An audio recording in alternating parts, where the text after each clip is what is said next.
Universe वो सब कुछ है जो एग्जिस्ट करता है। इसमें सारा स्पेस, सारा टाइम और हर तरह का मैटर और एनर्जी शामिल है। इसमें रात को दिखने वाला हर स्टार, उन स्टार्स के चक्कर काटता हर प्लैनेट और पूरे कॉस्मोस में बिखरी हुई हर गैलेक्सी शामिल है। यूनिवर्स बहुत ही ज्यादा, इतना बड़ा है कि हम इमेजिन भी नहीं कर सकते।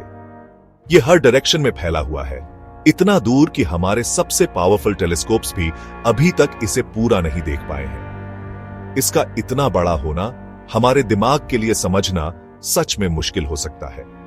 हम इस इतने बड़े और फैले हुए कॉस्मिक टेपेस्ट्री का बस एक छोटा सा क्यूरियस हिस्सा है। इस इमेंस यूनिवर्स के अंदर अनगिनत गैलेक्सीज हैं। आप हर गैलेक्सी को एक बहुत बड़ा शहर समझ सकते हो जो सितारों से भरा हुआ है।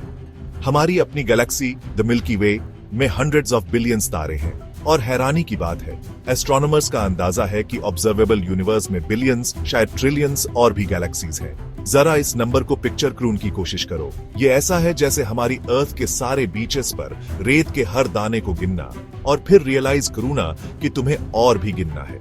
इन गैलेक्सीज के बीच की जगहें भी बहुत बड़ी हैं, जो लगभग परफेक्ट वैक्यूम और इंटरगैलेक्टिक गैस की हल्की फुसफुसाहटों से भरी है। यूनिवर्स में इतनी ज्यादा दूरियों को नापने के लिए हम एक यूनिट इस्तेमाल करते हैं जिसे लाइट ईयर कहते हैं। एक लाइट ईयर टाइम का मेजर नहीं है, बल्कि वो डिस्टेंस है जो लाइट एक अर्थ ईयर में ट्रैवल करती है। लाइट कॉस्मोस में अल्टीमेट स्पीडस्टर है। हम ऐसा कुछ नहीं जानते जो इससे तेज ट्रैवल करता है। एक साल में लाइट लगभग 9.5 ट्रिलियन किलोमीटर्स या करीब 6 ट्रिलियन माइल्स कवर करती है। तो जब हम दूर के स्टार्स या गैलेक्सीज को देखते हैं, तो जो लाइट हम देखते हैं वो अपने सोर्स से कई साल पहले निकली होती है। इसका मतलब है कि हम हमेशा पास्ट में देख रहे होते हैं। सेलेस्टियल ऑब्जेक्ट्स को वैसे देख रहे होते हैं जैसे वे कभी थे, न कि जैसे वे अभी हैं। यूनिवर्स का वो हिस्सा जिसे हम अभी देख सकते हैं, जिसे ऑब्जर्वेबल यूनिवर्स कहते हैं, अंदाजा है कि वो लगभग 93 बिलियन लाइट ईयर्स चौड़ा है। लेकिन पूरा यूनिवर्स इससे भी बड़ा हो सकता है, शायद इन्फिनिटली फैला हुआ है। अभी भी बहुत सारे गहरे रहस्य हैं जिनका सुलझना बाकी है। साइंटिस्ट डार्क मैटर और डार्क एनर्जी जैसे रहस्यमय कंपोनेंट्स पर एक्टिवली रिसर्च कर रहे हैं। माना जाता है कि ये इनविजिबल सब्सटेंसेस यूनिवर्स के कुल मास और एनर्जी का ज्यादातर हिस्सा बनाते हैं। कॉस्मोस के बारे में हमारी समझ लगातार BRH रही है, ठीक वैसे ही जैसे यूनिवर्स खुद भी एक्सपैंड हो रहा है।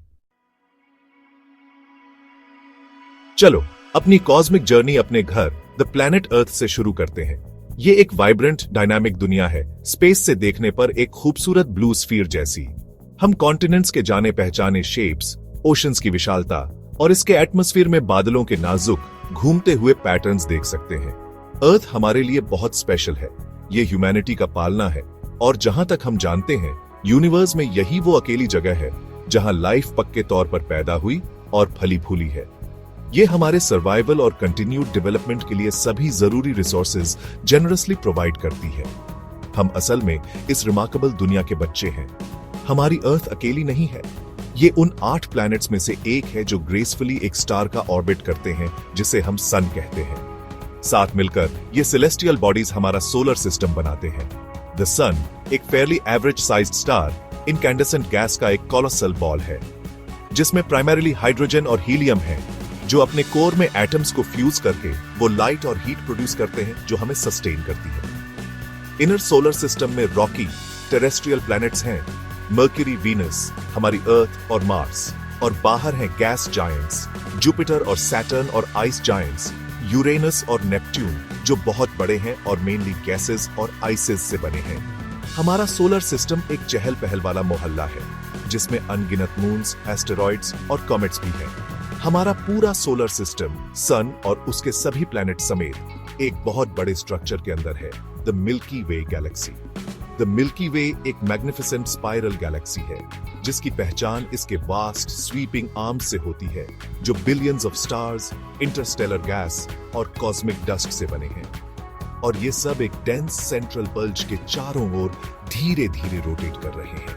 हमारा सन मिल्की वे में मौजूद अंदाजन 200 से 400 बिलियन स्टार्स में से सिर्फ एक स्टार है। हम गैलेक्टिक सेंटर में नहीं रहते, जो एक बहुत एनर्जेटिक और कैओटिक रीजन है, बल्कि हमारा सोलर सिस्टम गैलेक्सी के आउटर स्पाइरल आर्म्स में से एक में है, जिसे ओरियन आर्म कहते हैं। सेंटर से लगभग 2/3 की दूरी पर द मिल्की वे गैलेक्सी खुद सितारों का कोई आइसोलेटेड आइलैंड नहीं है। ये गैलेक्सीज के एक बड़े कॉन्ग्रीगेशन का हिस्सा है, जिसे लोकल ग्रुप कहते हैं। इस ग्रुप में कुछ दर्जन गैलेक्सीज हैं, जिसमें हमारी nearest large galactic neighbour the Andromeda Galaxy भी शामिल है, जो मिल्की वे से कोलिजन कोर्स पर है। हालांकि ये इवेंट बिलियंस ऑफ ईयर्स बाद होगा। द लोकल ग्रुप बदले में वर्गो सुपर क्लस्टर नाम के एक और भी कोलोसल स्ट्रक्चर का बस एक छोटा सा कंपोनेंट है। ये सुपर क्लस्टर्स वास्ट फिलामेंट्स और शीट्स में अरेंज्ड हैं, जो एक इंट्रिकेट और इमेंस कॉस्मिक वेब बनाते हैं। ये पर्सपेक्टिव यूनिवर्स की ग्रैंड स्कीम में हमारी सचमुच टाइनी लेकिन सिग्निफिकेंट जगह को दिखाता है। प्लैनेट अर्थ को लाइफ के लिए ऐसा हेवन क्या बनाता है?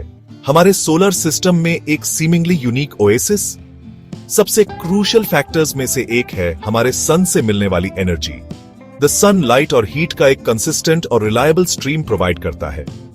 प्लांट्स, जो ज्यादातर फूड चेन्स का बेस बनाते हैं, सनलाइट को हार्नेस करते हैं एक रिमार्केबल प्रोसेस के जरिए, जिसे फोटोसिंथेसिस कहते हैं। ये प्रोसेस न सिर्फ फूड क्रिएट करता है, बल्कि वो ऑक्सीजन भी रिलीज करता है, जिसकी जरूरत ह्यूमन समेत कई क्रीचर्स को ब्रीथ ग्रून के लिए होती है। सनलाइट हमारी प्लैनेट की सरफेस को भी वार्म करती है, जिससे लाइफ के लिए कंड्यूसिव टेम्परेचर्स मेंटेन रहते हैं। सन की लाइफ गिविंग एनर्जी के बिना अर्थ स्पेस में बहती एक डेसोलेट, फ्रोजन और लाइफलेस चट्टान होती। हमारे प्लैनेट की सन से दूरी बिल्कुल सही है, जो हमें उस जोन में रखती है जिसे साइंटिस्ट्स हैबिटेबल जोन कहते हैं। लाइफ के लिए एक और एब्सोल्युटली वाइटल इंग्रेडिएंट, जैसा कि हम जानते हैं, है लिक्विड वाटर। वाटर सभी नोन लिविंग ऑर्गेनिजम्स के लिए एसेंशियल है। हमारी अपनी बॉडीज, फॉर इंस्टेंस, ज्यादातर पानी से बनी है। ये रिमार्केबल सब्सटेंस सेल्स के अंदर न्यूट्रिएंट्स ट्रांसपोर्ट, ग्रून और वेस्ट प्रोडक्ट्स को बाहर निकालने में क्रिटिकल रोल निभाता है। अर्थ हमारे सोलर सिस्टम में इसलिए स्टैंड आउट करती है क्योंकि इसकी सरफेस पर अबंडेंट लिक्विड वाटर मौजूद है। वास्ट ओशंस, एक्सटेंसिव लेक्स और मिएंडरिंग नदियां हमारे प्लैनेट का एक सिग्निफिकेंट पोर्शन कवर करती है। अर्थ पर टेम्परेचर रेंज, जो लार्जली सन से इसकी दूरी और इसके एटमॉस्फेरिक कंपोजिशन से डिटरमिन होता है, पानी को लिक्विड स्टेट में एग्जिस्ट ग्रून देता है, जो बायोलॉजिकल प्रोसेसेस के लिए क्रूशियल है। अर्थ एक प्रोटेक्टिव एटमॉस्फेयर से भी एनवेलप्ड है। हमारे प्लैनेट के चारों ओर गैसेस का यह ब्लैंकेट लाइफ के लिए न्यूमरस वेज में इंडिस्पेंसेबल है। इसमें वो ऑक्सीजन है जिससे हम ब्रीथ करते हैं, और वो कार्बन डाइऑक्साइड है जिसे प्लांट्स फोटोसिंथेसिस के लिए यूज करते हैं। क्रूशियली, द एटमॉस्फेयर हमें सन की हार्मफुल रेडिएशन के ज्यादातर हिस्से से शील्ड करता है, जैसे कि डेंजरस अल्ट्रावायलेट यूवी रेज, जो लिविंग सेल्स को डैमेज कर सकती हैं। फर्दरमोर, द एटमॉस्फेयर एक ग्रीन हाउस की तरह एक्ट करता है। सन की कुछ हीट को ट्रैप करके हमारे प्लैनेट को लाइफ सपोर्ट ग्रून के लिए वार्म इनफ रखता है, स्पेशली रात के समय। ये एक प्रोटेक्टिव शील्ड और एक ग्लोबल क्लाइमेट रेगुलेटर दोनों का काम करता है, जिससे अर्थ एक हैबिटेबल वर्ल्ड बनती है। ग्रेविटी एक इनविजिबल लेकिन फंडामेंटल फोर्स अर्थ पर लाइफ को सपोर्ट करने में भी क्रिटिकल रोल निभाती है। ग्रेविटी ही हमारे एटमॉस्फेयर को प्लैनेट से एंकर करती है। इन एसेंशियल गैसेस को स्पेस की वास्ट एम्प्टीनेस में एस्केप होने से रोकती है। ग्रेविटी हमारे ओशंस, लेक्स और रिवर्स को उनके बेसिन्स में होल्ड करती है, उन लैंडस्केप्स को शेप देती है जिन्हें हम देखते हैं। यही वो फोर्स है जो हमें और सिर्फ टेरेस्ट्रियल लाइफ को अर्थ की सरफेस पर फर्मली ग्राउंडेड रखती है, जिससे हम कर सकते हैं। ग्रेविटी के बिना हमारा वर्ल्ड एक अनरिकॉग्नाइजेबल और chaotic जगह होती है। ये एक कांस्टेंट परवेसिव फोर्स है जिसने हमारे प्लैनेट को शेप दिया है और इस पर लाइफ के एवोल्यूशन को प्रोफाउंडली इन्फ्लुएंस किया है। लाइफ के लिए essential elements, consistent sunlight, abundant liquid water, एक प्रोटेक्टिव एटमॉस्फेयर और ग्रेविटी का स्टेडी पुल आइसोलेशन में ऑपरेट नहीं करते, बल्कि वे एक इंट्रिकेट और वंडरफुली डेलिकेट बैलेंस में इंटरैक्ट करते हैं। फैक्टर्स का यह कॉम्प्लेक्स इंटरप्ले वो स्टेबल और नर्चरिंग एनवायरनमेंट क्रिएट करता है, जिसकी जरूरत लाइफ को सिर्फ एग्जिस्ट ग्रून के लिए नहीं, बल्कि फ्लरिश और डाइवर्सिफाई होने के लिए होती है। बिलियंस ऑफ ईयर्स से इन फाइनली ट्यून्ड कंडीशंस ने अर्थ पर लाइफ को सिंपल माइक्रो ऑर्गेनिज्म से इवॉल्व होकर आज हम जो वास्ट अरे ऑफ कॉम्प्लेक्स क्रीचर्स देखते हैं, उनमें बदलने दिया है। ये कॉस्मिक और प्लैनेटरी फोर्सेस की एक रिमार्केबल सिनर्जी का टेस्टमेंट है, एक डांस जो इयॉन से चला आ रहा है। हमारी प्लैनेट अर्थ सचमुच एक प्रीशियस ज्यूल है, इमेंस कॉस्मोस के स्टार्क गोल्ड बैकड्रॉप के सामने वाइब्रेंट लाइफ का एक ओएसिस। जहां तक हमारी करंट साइंटिफिक अंडरस्टैंडिंग है, अर्थ को हैबिटेबल बनाने वाली कंडीशंस का स्पेसिफिक कॉम्बिनेशन एक्सेप्शनली रेयर लगता है। डिकेड्स तक सर्च क्रून के बावजूद हमें अभी तक अपने जैसा कोई दूसरा प्लैनेट नहीं मिला है जो लाइफ की इतनी रिच डिवर्सिटी से टीमिंग हो।